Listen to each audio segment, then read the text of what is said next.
Your nightly news with Rachel Williams begins now. Good evening, everyone. Tasmania Police says 2 major crimes which unfolded in Launceston last week are linked. 3 arrests have been made over an alleged shooting and 1 over an alleged armed robbery, which saw petrol poured on a mother and child. But police are still chasing a final suspect still on the run. This is the moment 2 armed men enter a Kingsmeadows home before allegedly pouring petrol on a mother and her 2-year-old boy. And this is one of the men police say is responsible, 26-year-old Luke Jacob Brazendale. The other is still at large. We believe that a second male person who is shorter than the offender we already have in custody was involved and is still outstanding for this particular robbery. Also wanted is this 1998 Corolla seen speeding away near K Street just after the incident on January 11. 3 days later, officers were called to Pinkard Street, where a man was allegedly shot. Police say the incidents are linked, but are remaining tight-lipped as to how. One thing we would like to state, though, however, is that the 26-year-old Nunamara man who was shot in the incident at Pinkard Street was in no way involved in the robbery at Kingsmeadows. He remains in hospital in a stable condition. His 2 alleged attackers have both pleaded not guilty to causing grievous bodily harm. A third person will face court in March over being an accessory after the fact. There are people that know exactly what occurred. Our investigations are leading us to a conclusion on all of these, but we would still seek further assistance from the public. Police are reassuring the public firearms crime in Tasmania is rare. Sean McComish, 7 Tasmania News. A Blessington man has been charged with manslaughter 4 months after a collision which killed a Trevally father. Adrian Tudor died after his car was struck at the intersection of Wellington and Frederick Streets in the early hours of the morning on September 7. Police have now arrested and charged a 22-year-old with manslaughter, causing grievous bodily harm and failing to stop at the scene. He was bailed to reappear in court at a later date. An out-of-control bushfire continues to burn in the Central Highlands, just 4 kilometres away from the town of Mayina. The small town has been filled with dozens of crews. Visitors are being urged to avoid the area. The 4,000-hectare blaze near the Great Pine Tier has been burning since Tuesday after it was hit by a lightning strike. Authorities say there's no immediate threat to the town, but warn there will be smoke and embers in the air. There are probably only 10 people left in Mayina. Most people have left, and the 10 people that are there are comfortable and equipped to deal with any situation if the fire happens to reach there. Crews are already bracing for another string of hot and windy conditions which are expected next week. Back home, and coming off the back of recent bushfires, Maydena and Mountfield National Park residents have banded together to keep spirits high. They gathered at the town's disused railway tracks today to celebrate a special community milestone. Pedal power in action. These children are racing through the bush on locally built track riders. Today, marking 10 years since these old log transportation tracks were turned into a tourism enterprise. It's a thing where the people enjoy coming up. Once they go for a ride, it's something different on a disused train line. They're the train drivers. We're happy to be able to reuse something and reinvent the rail. The anniversary also allowing these community members to check in with each other and to take their minds off the recent fiery destruction.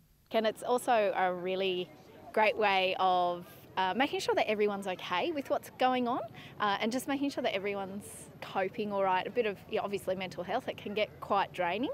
So nice to see everyone happy. While capturing the Tasmanian landscape on wheels. It's great scenery and it's pretty fun to be paddling around. It's lots of fun just to be able to see the forest in a different perspective. So normally you'd go on a walk or a drive, but to be immersed in it and to be able to pedal through it is just absolutely fantastic. Racing towards community resilience. Ruby Kamane, 7 Tasmanian News. A After several attempts, the final pieces of Hobart's embattled Bridge of Remembrance were finally lowered into place this morning.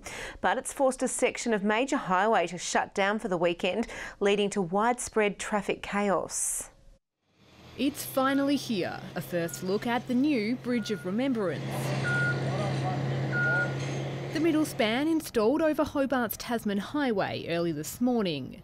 Now crews are welding together the final pieces of the $11 million pedestrian overpass, connecting the Cenotaph to the Queen's Domain. It will link to the intercity cycleway, obviously, and so I expect that there will be a great uptake by pedestrians and bike riders. This day has been a long time coming. The project was originally due to be completed in time for Remembrance Day in November last year, but the embattled bridge has faced a number of significant delays, including bad weather and problems with the cladding. The safety of the bridge lift and making sure that everything is right is the really most important thing. One of the city's busiest highways closed all weekend to accommodate the lift, causing gridlock across Hobart. Traffic control has been a lot better than I expected it to be. Coming down off the Domain Road onto the main highway, onto the Brooker, was controlled really, really well. It takes time and you get delays. So you can't do a great deal about it, But anyway, once it's finished, I'll probably be okay, it'd be great. The Hobart City Council is keeping quiet about just when the bridge will be open. It'd be wonderful if it were open by Anzac Day. We're still waiting, still making sure that everything's in place before we announce a date, but that announcement will be forthcoming. The highway between the Tasman Bridge and Brooker Avenue is expected to remain closed until 6 a.m. on Monday. Michelle Wisby, 7 Tasmania News. It's been a day of glamour, sun and action on the field at the Barnbougle Polo. More than 3,000 made their way to the dunes for the 5th year of the event.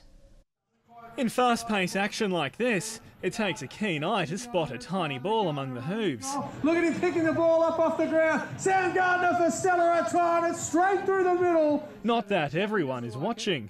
Honestly, I haven't really watched much polo yet. Is that okay to say that? What sort of brings you along? Well, it's not really the sport on the field, if I'm honest. It's the sun and the atmosphere that draws thousands to Barnbougle.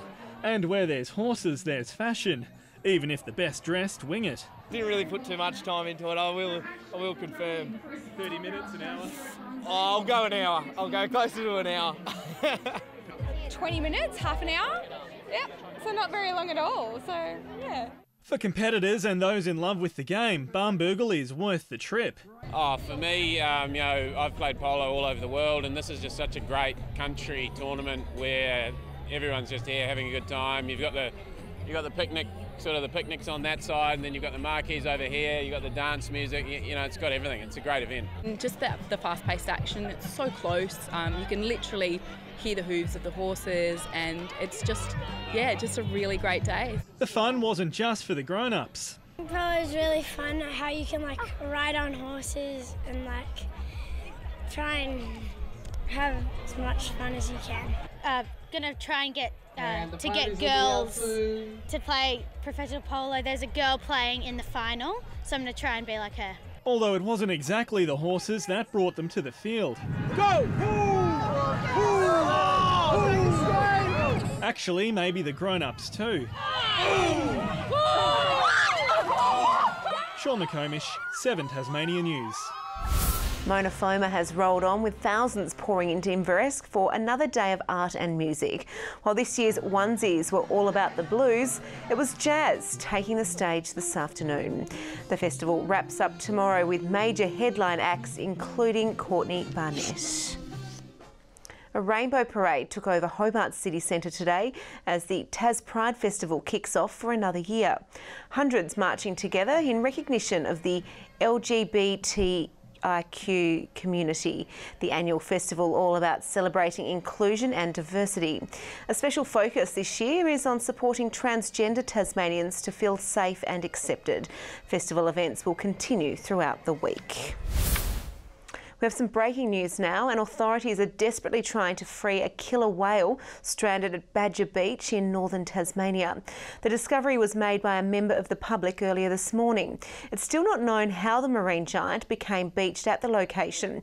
Parks and Wildlife officers are at the scene now with specialist equipment undertaking a rescue. People are asked to keep clear of the area. The Brisbane Lions have made their mark in our state, kicking off their pre-season camp at Kingston's Twin Ovals. With 10 new players under their wing, the Lions are gearing up for this year's season by retreating to cooler weather.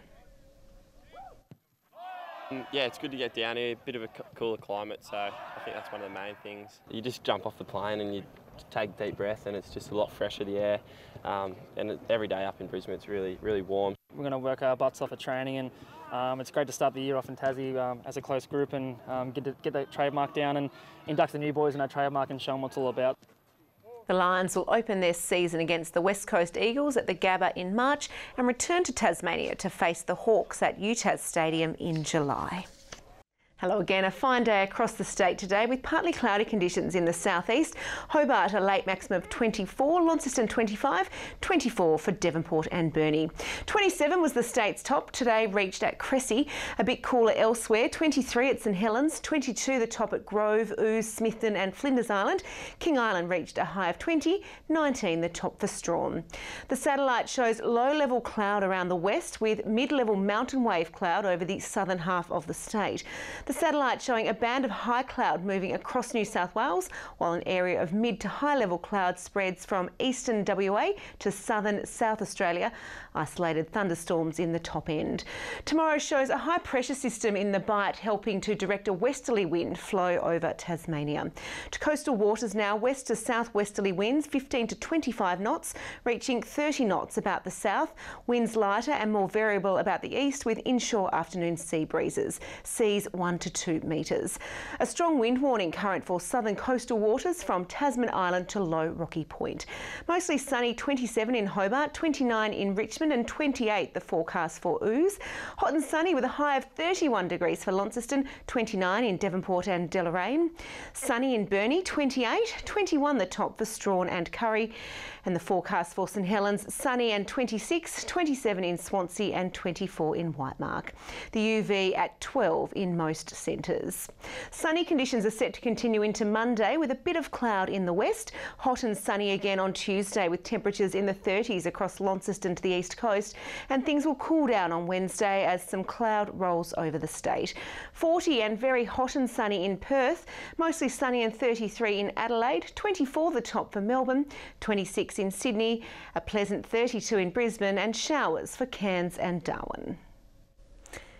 And currently it's sunny across the state, 22 in Hobart, 24 in Launceston and 23 in Devonport.